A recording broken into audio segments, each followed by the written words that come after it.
ico bomenya cyo cyose kibitse nabi kiraba nabi, isukari ibike nabi, umunyu ubike nabi, na yavumbire kera y'ikizungu yishize ku isima ukayegereza uruhome iranywa amazi kiburubuye.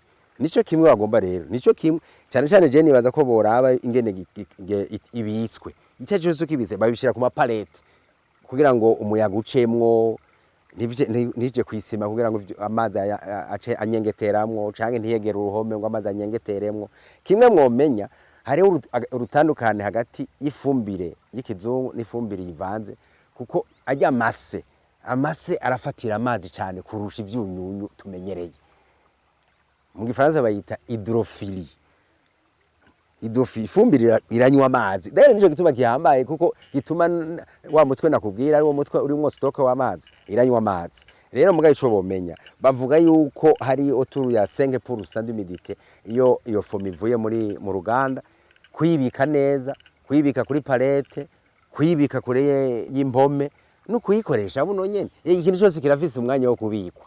N'ibinyobwa birafise umwanya wo kubikwa. Naho hariho durée de conservation. Rero mu bisanzwe itezwa guca koreshwa mu mwanya wayo.